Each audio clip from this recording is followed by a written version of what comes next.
하나님 말씀 느헤미야 8장 1절에서 18절까지입니다. 8장의 말씀은 성벽 재건 이후 예루살렘 공동체가 회복되는 아름다운 장면이 기록되어 있어요. 마치 사경회를 통해서 이들이 말씀이 살아 움직이고 그 말씀을 통해서 은혜를 받는 그러한 삶의 모습들이 이 8장 가운데 담겨 있는데요. 저는 이 8장을 읽으면서 굉장히 가슴이 뜨거워지고 좀 행복했습니다. 이제 돌아온 이스라엘 백성들이 이제 하나님 앞에 성벽 재건이라는 외적인 목표를 달성했지만 정말 이들을 하나님께서 이끄시고 왜 구별하셨는지에 대한 분명한 정체성의 회복이 이들 가운데 있었던 건데요. 하나님의 말씀으로 세워지는 공동체, 바로 이것이 하나님께서 이스라엘을 포로 생활에서 돌아오게 하신 이유라는 것을 알게 해요. 70년 동안 바벨론 포로 생활을 통해서 이들은 정체성을 잃어버렸죠. 율법은 있었지만 전혀 지켜지지 않았고, 제사는 드렸지만 예배가 무엇인지 깨닫지 못했어요.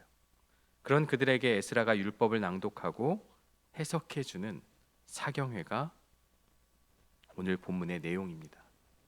생각해 보면 제가 어렸을 때도 교회가 바글바글했죠. 말씀 사경회를 한다, 부흥회를 한다고 하면 이렇게 의자에만 앉아 있는 게 아니라 이 중간에 통로에도 막 앉아서 우리가 뜨겁게 기도하고 말씀을 보고 눈물을 흘렸던 그러한 기억이 저에게도 어렴풋이 있는데요. 오늘 이 말씀을 보면서 우리는 참 편안하게 프리젠테이션이 다 말씀이 띄어지고 의자가 편안하고 모든 것들이 갖춰진 이러한 곳에서 예배하고 있지만 정말 그때 그 마음처럼 말씀에 대한 갈급함과 진실됨이 있는가라는 것을 우리가 한번 생각해 보면 좋을 것 같습니다. 오늘 1절을 보면요, 이스라엘 자손이 자기들의 성읍에 거주하였더니 일곱째 달에 이르러 모든 백성이 일제히 수문 앞 광장에 모였다. 모든 백성이라는 것은 예외 없이 모든 백성이 함께 하나님의 말씀 앞에 섰다는 거죠. 자발적으로 모였다는 거예요. 여기 모든 백성이라는 히브리 원문을 보면 콜함이라고 하는데 1절부터 12절까지에 10번 정도 반복이 되고 있어요. 계속해서 모든 백성이, 모든 백성이, 모든 백성이. 여러분, 이 말씀 사경회, 이 개혁이 지도자 중심으로 일어난 게 아니에요. 백성들 스스로가 말씀의 갈급함으로 인해서 나왔고 계속해서 가르쳐달라, 깨닫게 해달라, 우리에게 율법을 낭독해달라, 계속 어떻게 보면 못 살게 구는 것처럼 지도자들을 막 채근하듯이 가르쳐달라고 외치는 거죠. 에스라가 먼저 읽어준 게 아니라 백성들이 찾아와서 모세의 율법책을 가져와 읽어달라고 청한 것입니다. 놀라운 일이죠. 포로 생활 동안 이들은 하나님의 말씀 없이 살았어요. 그러나 예루살렘으로 돌아와 성벽을 재건하면서 깨닫게 된 거죠. 외적인 성벽이 중요한 게 아니다. 진정한 회복은 말씀으로부터 시작된다. 이들의 마음에 그것이 지금 있는 거죠. 이 수문 앞 광장이라는 장소도 우리가 의미 있게 보아야 돼요. 성전 안에서 이러한 일들이 이루어진 게 아니라 이 광장이라는 것은 백성들의 삶의 중심지죠. 이것은 하나님의 말씀이 그들의 일상 가운데 삶의 자리에서 살아 역사해야 함을 상징하는 그러한 의미로 우리가 이것을 볼 수가 있는 거죠. 오늘 우리는 어떻습니까? 목사인 저도 우리 성도님들도 말씀에 대한 갈급함이 있습니까? 제가 부교육자로 사역할 때 한번 여러 가지로 혼란스러울 때가 있었어요. 여러 가지 행정적인 일로 바쁘고 사역으로 바쁘다 보니까 설교를 하기 위해서 말씀을 읽고 있는 저를 발견하더라고요. 설교를 하려고 말씀을 늘 읽어야 하는 목사임에도 불구하고 바쁘다는 핑계로 설교를 어쩔 수 없이 해야 하니까 그 말씀을 읽는 저를 보면서 굉장히 자괴감이 들었어요. 여러분도 어떻습니까? 정말 이 말씀이, 이 갈급함이 우리 안에 있어야 합니다. 목사인 저부터 설교하기 위해서 말씀을 읽는 게 아니라 늘 말씀을 가까이 하고 그 말씀을 읽어내고 살아내지 않으면 살 수 없는 하나의 루틴처럼 그렇게 살아야 하는데, 우리는 바쁘다는 핑계로 등한시하고 있다는 거죠. 저와 여러분들이 이 말씀에 대한 갈망하는 마음이 있기를 간절히 소망합니다. 2절을 보면요, 일곱째 달 초하루에 제사장 에스라가 율법책을 가지고 회중 앞 곧 남자나 여자나 알아들을 만한 모든 사람 앞에 이르러. 일곱째 달 초하루, 어떤 날입니까? 절기로는 나팔절이 될 수 있겠죠. 특별한 날에 전 세대가 모여서 하나님의 말씀을 들었다. 알아들을 만한 모든 사람이라는 표현이 중요합니다. 이 말씀을 듣고 알 수 있는 자들. 중세시대 종교개혁이 왜 일어났습니까? 그들이 말씀을 독점하고 자의적으로 해석하고 말씀을 갖고 있는 것 자체가 권위가 되어서 자기 멋대로 해석하고 백성들을 가르치지 않은 결과가 부패로 이어진 것 아닙니까? 지도자의 전유물이 아니죠. 알아들을 만한 모든 사람에게. 그래서 주일학교 교육이 중요한 거예요. 이 아이들이 모를 것 같아요. 알아들어요. 표현을 못할 뿐이지 알아듣고 깨닫고 그것이 기억이 나게 돼 있거든요. 일종의 세뇌 교육처럼 보이지만 이들은 다 알아들을 수 있고 깨달을 수 있는 거죠. 모든 이에게 주어져야 한다. 그래서 우리가 온 세대가 같이 예배 드리는 것도 중요하지만 특별히 구별해서 예배하는 이유가 무엇입니까? 아이에 맞게, 어린 아이에 맞게, 또 청소년에게 맞게, 청년에게 맞게 말씀이 전해지는 것이죠. 지금 이들 모두에게 그 말씀이 전해지고 있는 것입니다. 3절에 보면 수문 앞 광장에서 새벽부터 정오까지, 새벽부터 정오면은 대략 한 5시간, 7시간 그 정도 되겠죠. 오늘 우리는 1시간 예배도 길게 느껴질 때가 있죠. 그런데 이들은 말씀에 대한 갈급함으로, 저도 어릴 적에 성경학교 할 때 새벽 집회, 막 오전 집회, 오후 집회, 막 저녁 집회, 그 도장 받아서 상 타려고 뭐 그런 것이 있긴 했지만, 이렇게 막 도장을 받고 사인을 받고 해가지고 말씀에 대한 갈급함인지 상품에 대한 것인지 모르지만 어쨌든 그렇게 갈급함이 있었는데, 오늘날 우리에게는 1시간 정도의 예배도 길게 느껴질 때가 있다는 거죠. 중요한 건 뭇 백성이 그 율법책에 귀를 기울였다는 거예요. 이 귀를 기울이다라는 것이 히브리어로 아즈네이라고 하는데, 귀를 날카롭게 하다, 주의 깊게 듣다라는 뜻이 있어요. 이것은 경청을 말하는 거죠. 그냥 듣고 흘리는 게 아니라 집중하여 경청했다. 그 말씀 하나라도 놓치지 않기 위해서 정말 이들이 말씀을 받았다는 거죠. 그들은 무엇을 알았겠습니까? 우리가 포로 생활을 하고 우리가 어려움을 겪고 우리가 이런 어려움을 겪는 모든 이유가 무엇이냐? 하나님의 말씀을 소홀히 여겼기 때문이다.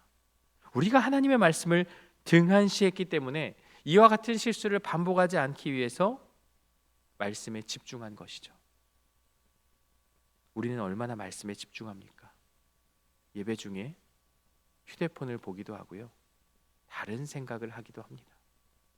외적으로는 휴대폰을 보기도 하지만 내적으로는 나의 걱정, 염려, 어떤 그런 것들을 생각하죠. 그러나 우리는 말씀을 묵상하고 말씀을 읽을 때는 잠시 나의 개인의 생각을 내려놓고 하나님께만 집중하는 모습이 이들의 모습을 통해서 우리가 배워야 하는 것이죠. 5절을 보면 책을 펼 때 모든 백성이 일어섰다. 하나님의 말씀에 대한 바른 자세죠. 그리고 6절에 에스라가 위대하신 하나님 여호와를 송축하며, 말씀을 읽기 전에 여호와 하나님을 찬양하고 경배하고 있습니다. 그랬더니 백성들이 어떻게 반응합니까? 모든 백성이 손을 들고 아멘 아멘 반복하면서 몸을 굽혀 얼굴을 땅에 대고 여호와께 경배하니라. 손을 들었다는 것은요, 하나님에 대한 경배의 표시고요. 아멘은 그리하겠다는 동의의 응답의 표시죠. 몸을 굽혀 얼굴을 땅에 댔다는 것은 하나님 앞에서의 겸손을 의미합니다. 이 죄인이 하나님의 말씀 앞에 섰기 때문에 무릎을 굽혀, 몸을 굽혀 얼굴을 땅에 댈 수밖에 없는 것이죠. 형식적인 예배가 아니라 마음을 다해 드리는 예배를 지금 이들이 보여주고 있는 거죠. 7절에 보면 우리가 읽기도 힘든 13명의 레위인들이 등장하죠. 이들의 역할이 뭐예요? 백성에게 율법을 가르쳐 주는 거예요. 학사 에스라가 율법을 낭독하면 다 이해할 수 있겠어요? 마치 이제 선생님이 이제 강의하고 조교들이 중간중간에 서서 이렇게 가르쳐 주는 것처럼 말씀이 낭독되자 이들이 백성들 사이사이에 서서 그 의미를 설명하고 가르쳐 주는 것이 아닌가, 이런 장면이 저는 상상이 되었어요. 그러면서 8절에 하나님의 율법책을 낭독하고 그 뜻을 해석하여 백성에게 그 낭독하는 것을 다 깨닫게 하니, 여기 세 가지 동사가 나오죠. 낭독하다, 카라라고 하는데요, 소리 내어 읽다라는 뜻이죠. 그리고 해석하다, 명확하게 하면서 구분하여 설명하다라는 뜻이 있어요. 그리고 깨닫게 하다, 이것은 이해하고 분별하게 하다. 이 느헤미야 8장에는 특히 이 깨달음이라는 단어가 6번 반복됩니다. 2절, 3절, 7절, 8절, 9절, 12절. 8장의 핵심이 바로 이 깨달음이에요. 단순히 율법을 듣는 것만으로는 부족하다. 듣고 의미를 깨닫고 어디까지 가야 돼요? 삶에 적용하는 것까지. 이것이 진정한 말씀 들음의 모습이라는 거죠. 성경 공부 많이 하고 매일 성경도 하고, 그런데 삶의 변화가 없다면 무엇이 문제입니까? 깨달음이 없는 거죠. 지식으로만 아는 거죠. 깨달음이 있을 때 삶은 변화될 수 있어요. 일순간에 모든 것이 변한다는 게 아니라 조금씩 작은 것부터 실천할 수 있는 거죠. 9절에 보면 모든 백성이 율법의 말씀을 듣고 울었다고 기록되어 있어요. 여러분, 말씀에 대한 올바른 반응이 이러한 울음인 거죠. 무조건 우리가 말씀을 듣고 다 울라, 이게 아니라 하나님의 말씀이 살아 역사할 때 우리는 우리의 감정이, 우리의 또 마음이 이렇게 회개의 눈물을 흘릴 수밖에 없다는 거죠. 이들은 율법을 들으며 깨달았어요. 우리가 얼마나 하나님의 명령을 어겼는가. 포로가 된 이유가 율법을 등한시했기 때문에 우리의 죄악이 얼마나 크고 깊은지를 이 말씀을 듣고 깨닫고 알게 된 거예요. 아, 나는 죄인이구나. 이 말씀 앞에 서니 나는 죄인이구나. 말씀에 대한 반응은요, 회개로 이어지고요, 그것이 내 마음을 찌를 때 우리는 울 수밖에 없는 거예요. 여기서 놀라운 일이 벌어집니다. 10절에 보면 오늘은 너희 하나님 여호와의 성일이니 슬퍼하지 말며 울지 말라. 아니, 더 울어라, 너희는 더 회개해야 된다, 이게 아니라 지금 지도자들은 한 목소리로 말하고 있어요. 이날은 주의 거룩한 날이니 울지 말라. 초하루가 지나 속죄일과 초막절이 이어지는 거룩한 달의 시작이 지금 이들 가운데 있습니다. 이날은 슬픔의 날이 아니라 하나님의 은혜를 기념하는 날이니 온 백성이 함께 기뻐하라, 명령을 내리고 있어요. 감동이 되는 부분은 준비하지 못한 자에게는 나누어 주라. 이것이 율법의 정신 아니겠습니까? 하나님을 사랑하고 이웃을 사랑하는 마음. 하나님의 잔치는요, 나누는 잔치예요. 가난한 자, 이방인, 준비하지 못한 자들과 함께 나누는 것, 이것이 신명기가 그렇게 강조한 절기의 정신인 거죠. 그리고 여호와로 말미암아 기뻐하는 것이 너희의 힘이니라. 이 8장의 핵심 구절이 바로 이 10절의 말씀이죠. 여호와로 말미암아 기뻐하는 것이 너희의 힘이다. 이 힘이라는 단어가 요새라는 뜻이에요.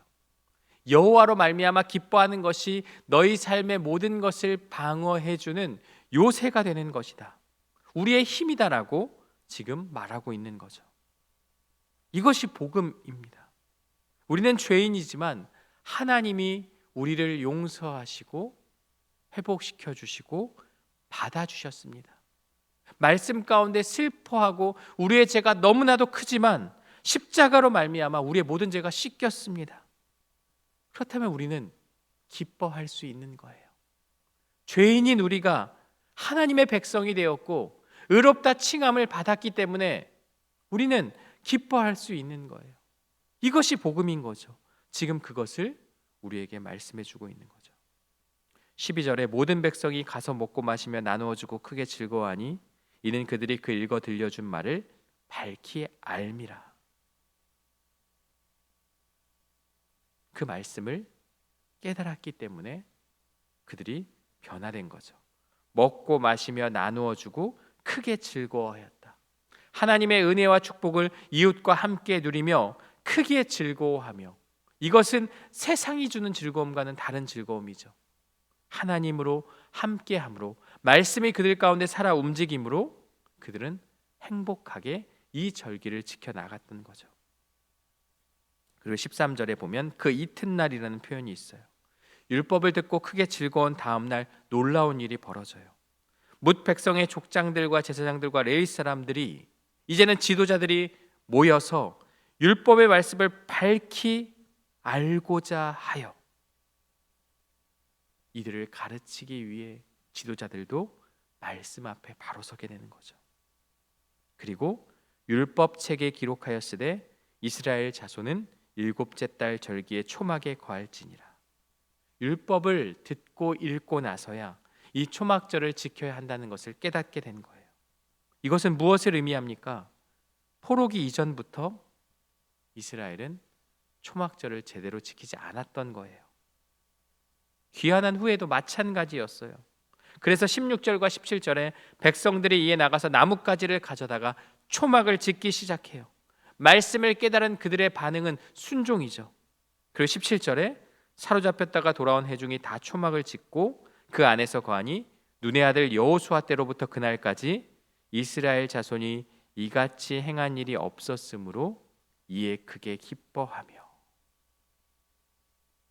여호수아 이후로 이런 일이 없었다고 해요.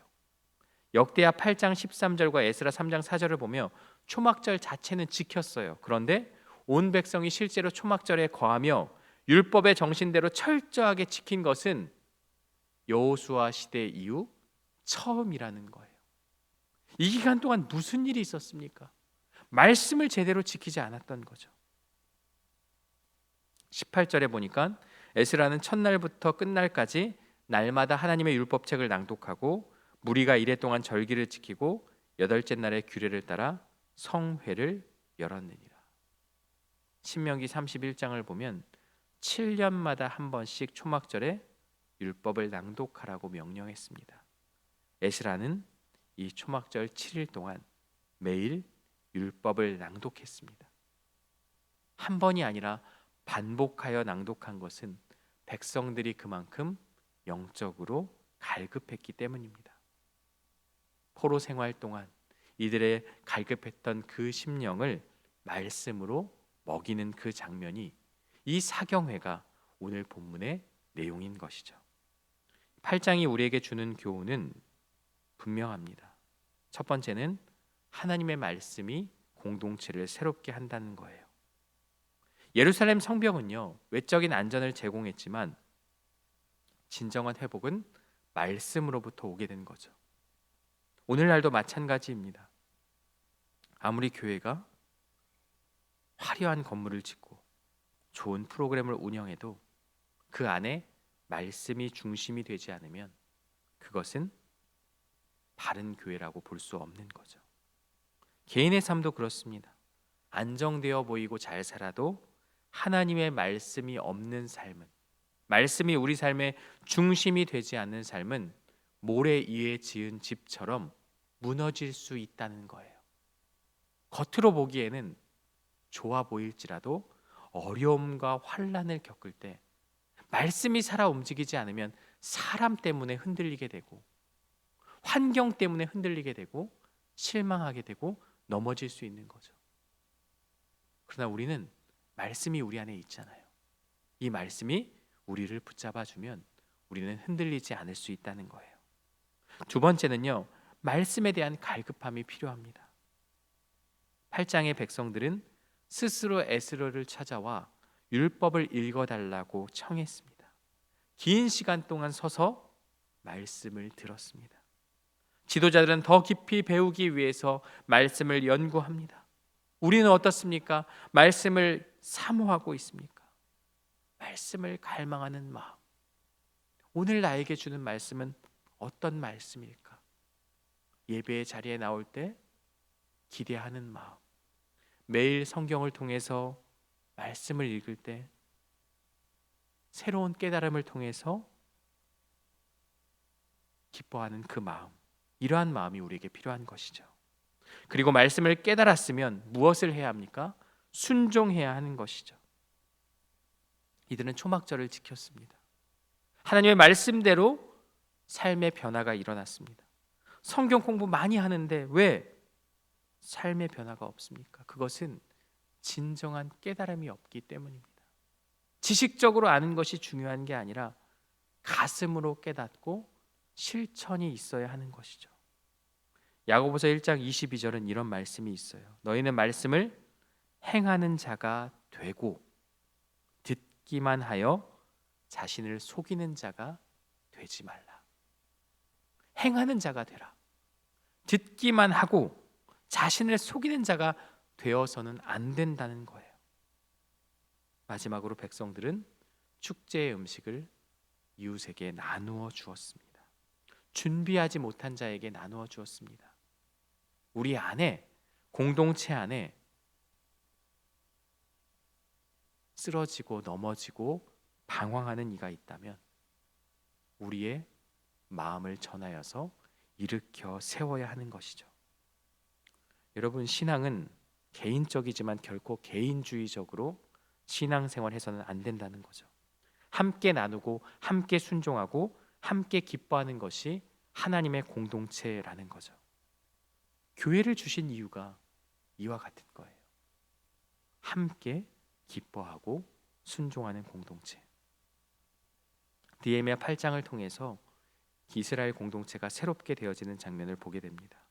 폐허가 된 예루살렘, 정체성을 잃어버린 백성들, 형식만 남은 종교. 그러나 하나님의 말씀이 선포되고 백성들이 깨달았을 때 놀라운 변화가 일어났습니다. 오늘 우리에게도 같은 일이 일어날 수 있는 거예요. 우리의 삶이 무너져 있습니까? 하나님의 말씀으로 재건할 수 있습니다. 우리의 신앙이 형식적입니까? 하나님의 말씀이 변화시킬 수 있습니다. 우리의 공동체가 연약합니까? 하나님의 말씀이 새롭게 할 수 있습니다. 여호와로 말미암아 기뻐하는 것이 너희의 힘이니라. 이 말씀이 저와 여러분의 고백이 되기를 주님의 이름으로 간절히 축원합니다. 함께 기도하겠습니다. 하나님 아버지, 감사합니다. 돌아온 이스라엘 백성들이 성벽을 재건하였지만 진정 그들의 마음이 하나님 앞에 돌아서는 영적인 대각성은 오늘 8장의 말씀을 통해서 이루어짐을 보게 됩니다. 이들의 말씀 앞에 바로 섰을 때 그들의 죄가 드러나고 자신들의 잘못을 돌아보게 되고 다시 한번 그 말씀 앞에 바로 섰을 때 결단과 순종을 통하여서 기쁨과 회복을 주신 그 하나님의 놀라우신 은혜를 우리는 마주하게 됩니다. 오늘 우리에게도 말씀에 대한 갈급함, 말씀 중심의 삶의 모습이 우리의 결단으로 이어지게 되게 하여 주시고, 말씀을 들었다면 그 깨달음이 삶의 현장에서 일어나는 역사가 우리 안에 있게 하여 주옵소서. 우리 홀로 신앙생활하는 것이 아니라 지쳐있고 힘들어하고 넘어진 지체들이 있다면 그들의 손을 잡아 일으켜 세워주는 공동체가 되게 하여 주시고, 개인적으로 나만 잘 믿는 신앙생활이 아니라 우리 모두가 함께 한 마음으로 안아주고 격려하며 아껴주는 믿음의 공동체가 우리가 섬기는 교회가 될 수 있도록 인도하여 주옵소서. 말씀에 대한 갈급함을 회복하여서 그것을 통해서 하나님이 주시는 놀라운 기쁨을 말미암아 우리의 삶이 아름답게 세워져 갈 수 있도록 인도하여 주옵소서. 예수님의 이름으로 기도드리옵나이다. 아멘.